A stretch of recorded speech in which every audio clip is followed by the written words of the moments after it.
Assalamu alaikum. Walaikum assalam. How's your Friday night going?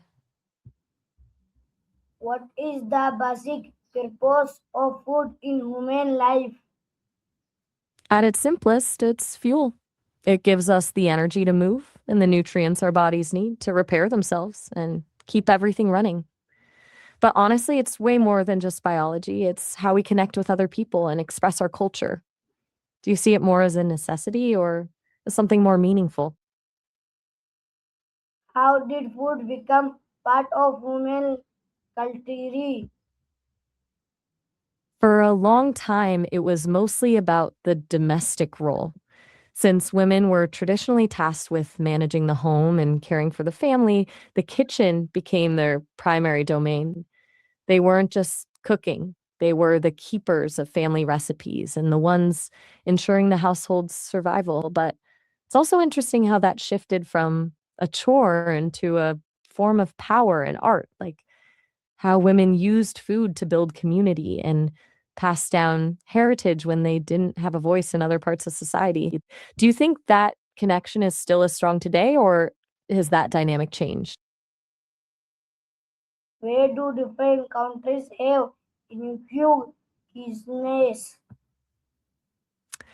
I'm sorry, I didn't quite catch that. Did you mean something about how different countries infuse things, or were you asking about something else? How does food reflect a nation?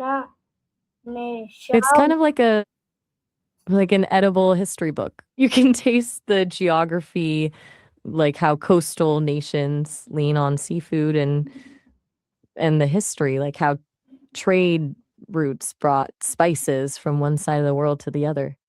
Plus the way people eat, whether it's a slow family feast or quick street food, says a lot about their pace of life and values. Is there a specific country's food that you think really captures its spirit?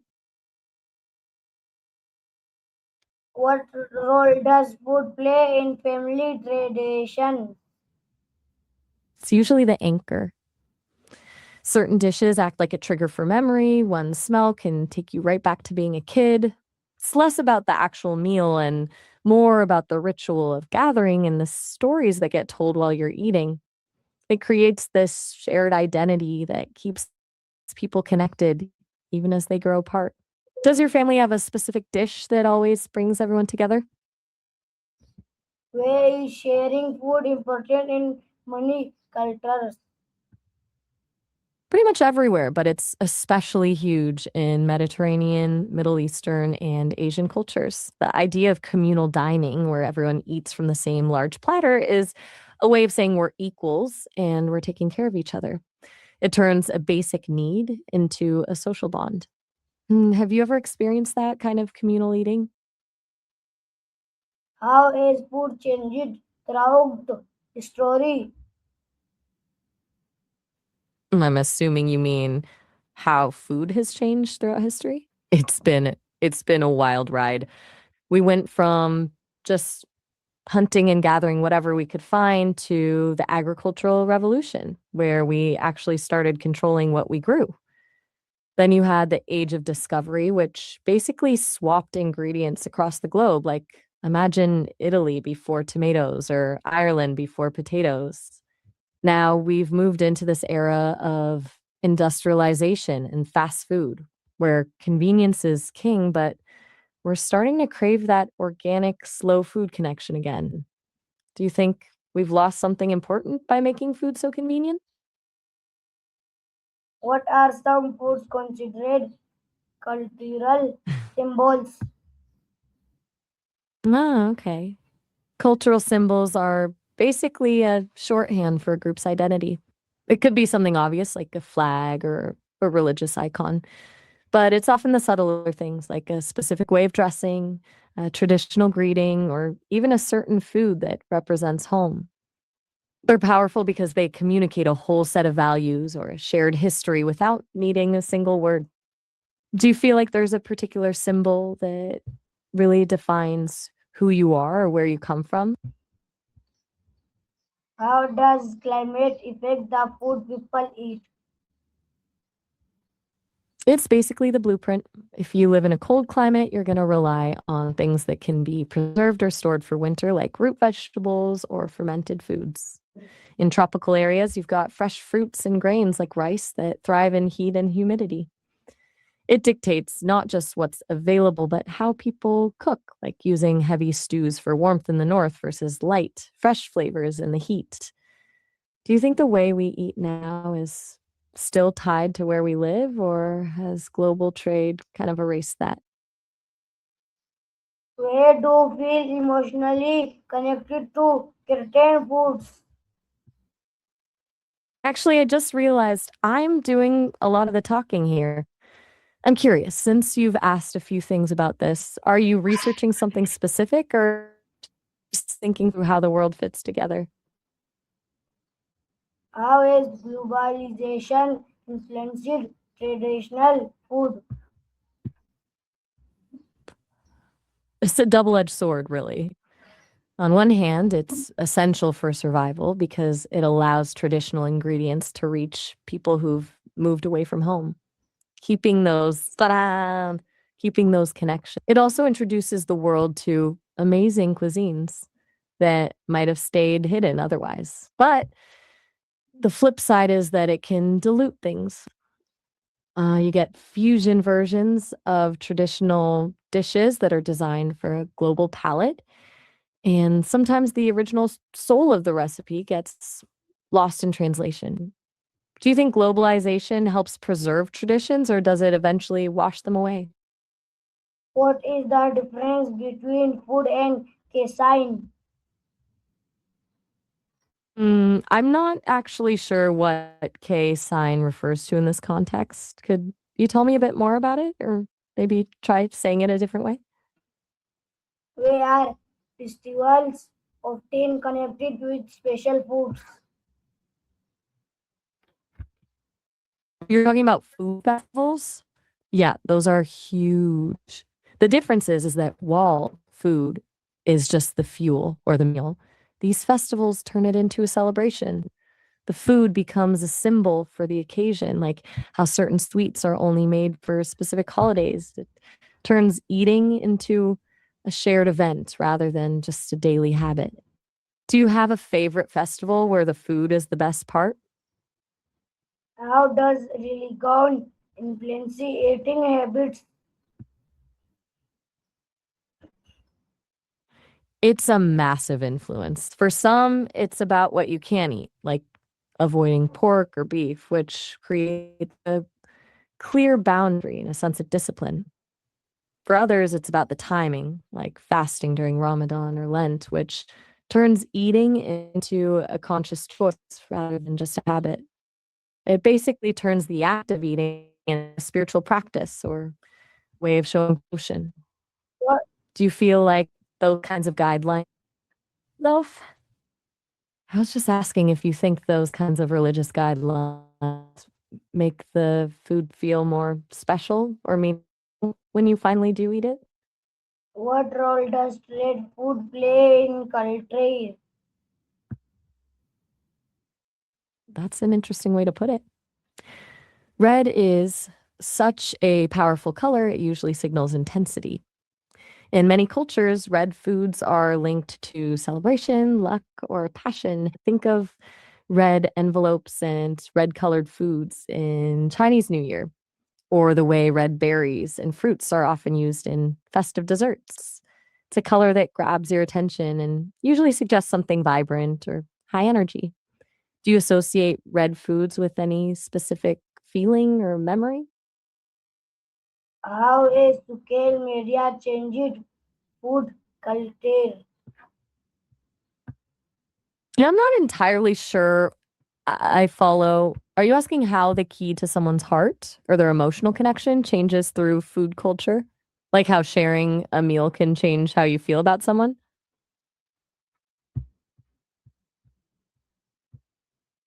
What are comfort food and where are I guess they you mean comfort popular? foods. Um, Comfort foods are basically the things we eat to feel emotionally better. It's it's rarely about the nutrition and more about the nostalgia. For most people, it's something that reminds them of childhood, a specific person, or a time when they felt safe and taken care of. That's why one person's comfort food might be a warm bowl of soup, while someone else's is something totally different. What about you? Is there a specific meal that just makes everything feel okay when you're having a rough day? How does food bring people together? I'm a little lost on this one. Are you talking about a board game bringing people together, or maybe a board in a different sense? Could you explain what you mean?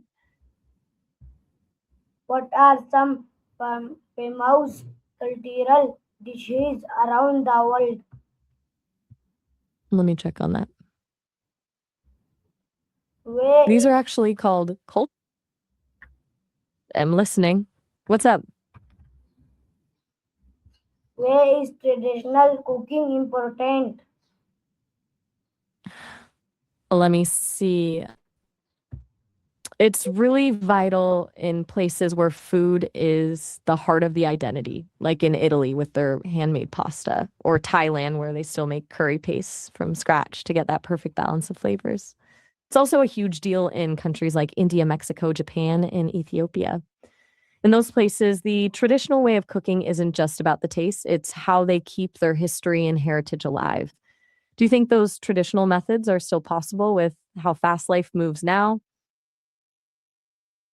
How do recipes pass from one generation to another? I'm guessing you're asking how fast food or this faster pace of life is passed down from one generation to the next. It's kind of a cycle. The older generation might have grown up with slow home cooked meals, but as the world sped up, the next generation started seeing convenience as the norm. Now, for a lot of younger people, fast isn't just a choice, it's the default. The tradition shifts from how to cook a meal to how to find the best quick option. Do you feel like that's happening in your own life, or are you trying to hold on to those slower traditions? What impact does fast food have on culture? Let me look into that. It's basically traded depth for convenience. We've moved toward this culture of instant gratification where speed is more important than the ritual of a meal. The real downside is that it tends to flatten everything. Local flavors get standardized so they taste the same everywhere, which erodes that unique cultural identity. But at the same time, it's become its own kind of social hub, especially for younger people. It's a weird trade off. We get consistency and speed, but we lose that slow, intentional connection to our roots. Do you think the convenience is worth the loss of tradition? How does food influence tourism? Let me check on that.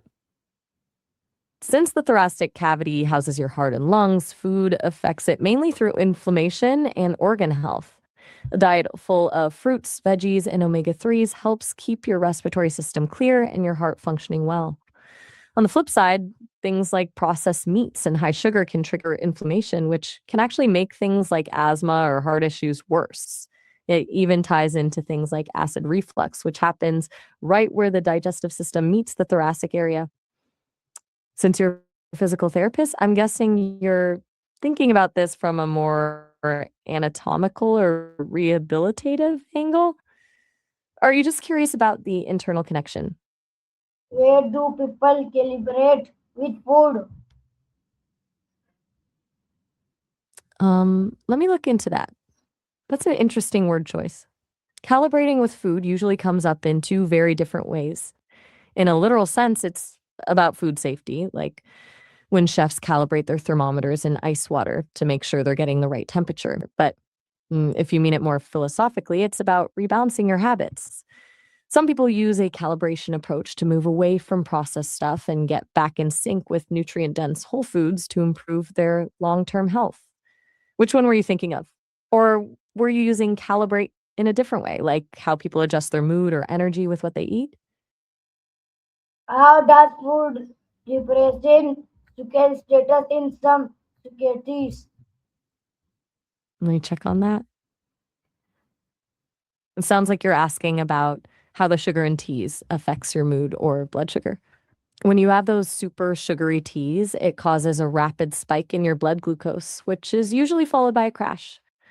That crash is where the depressive feeling comes in. It can lead to fatigue, irritability, and mood swings because your energy levels just plummet.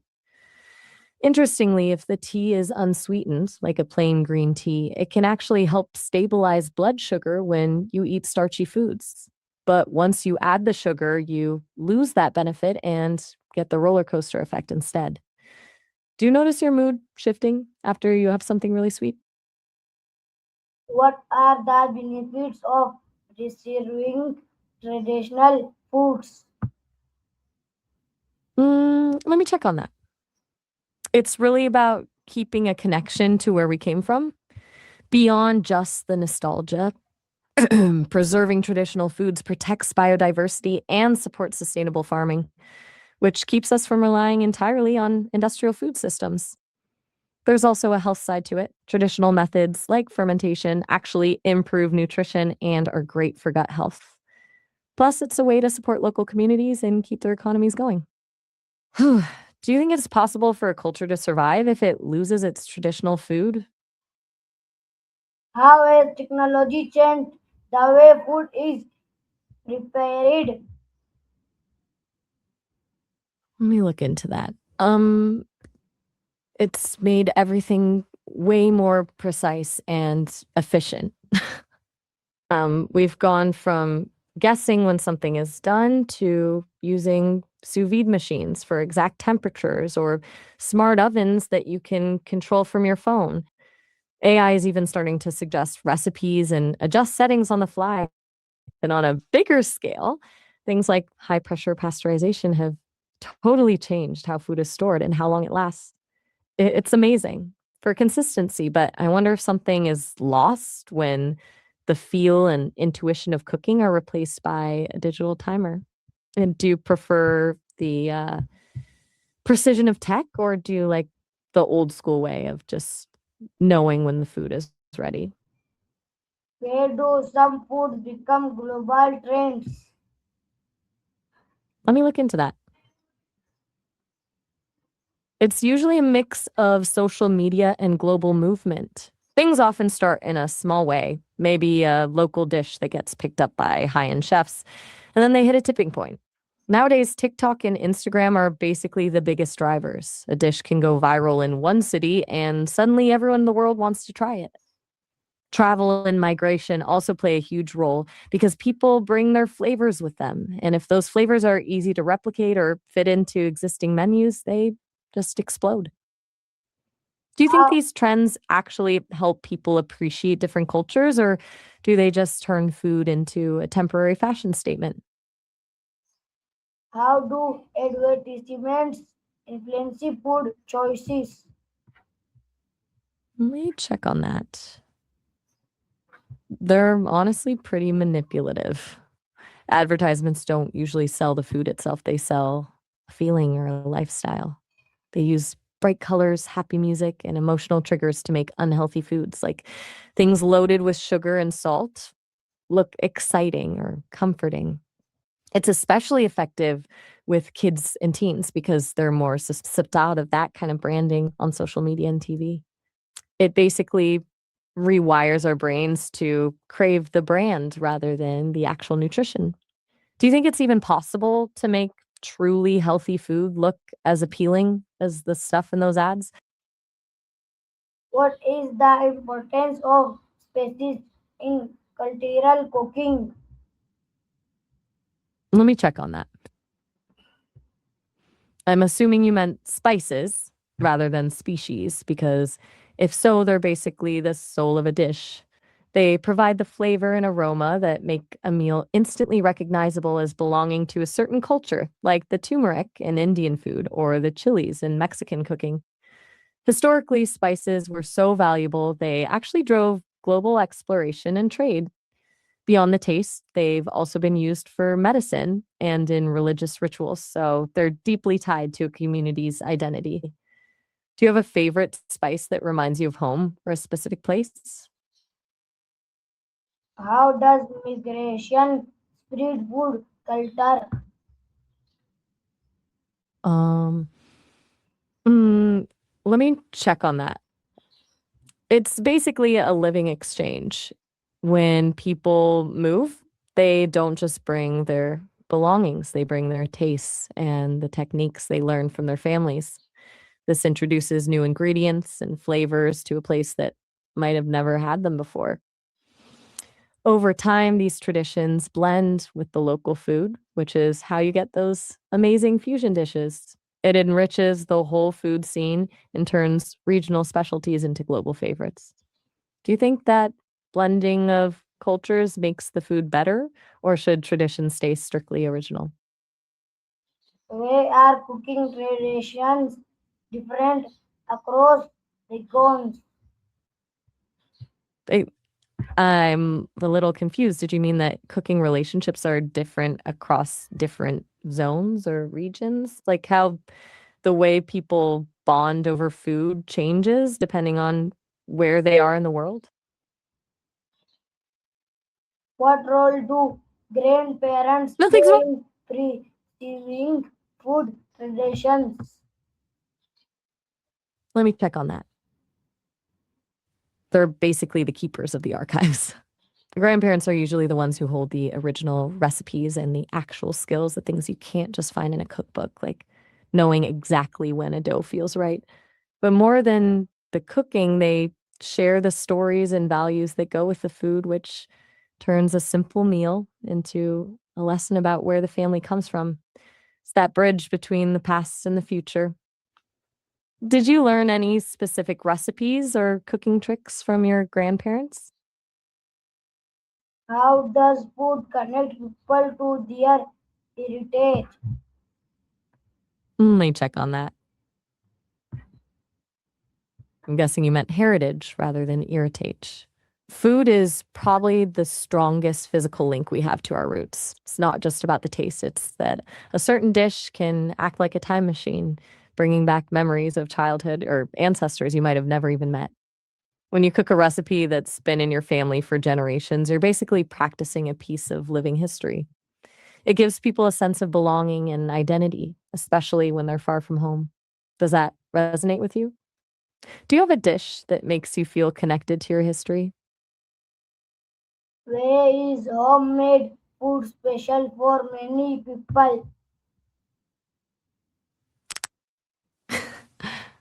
It really is that it's something there's something about homemade food that you just can't get at a restaurant, regardless of how good the chef is. It's that hidden ingredient, the care and the effort someone put into it specifically for you. It turns a meal into an act of love. Do you have a favorite homemade dish that always feels special? How do restaurants promote cultural identity? No, I might look into that. They basically act as embassies for a culture. By serving traditional dishes with the right ingredients and techniques, they give people a taste of a place's history and customs without them even having to travel. It's not just the food either, the decor, the music, and the service all help create this immersive experience that celebrates a specific identity. For people living away from their home country, these restaurants can be a huge source of comfort and belonging. Have you found any spots in San Francisco that really nail that feeling of cultural identity? What are the dangers of losing traditional cuisines? Let me look into that. It would be a huge loss, both culturally and physically. Since Chinese cuisine is so tied to philosophy and festivals, with dishes often symbolizing things like prosperity and family unity, losing those traditions would basically be like erasing a part of the culture's history. There's also a real health risk. moving away from those traditional diets toward more processed Western style foods has already been linked to higher rates of obesity and diabetes. Plus, a lot of traditional Chinese cooking relies on sustainable farming, so losing it could even hurt the environment. Do you think it's hard for younger generations to keep those traditions alive when fast food is so easy to find?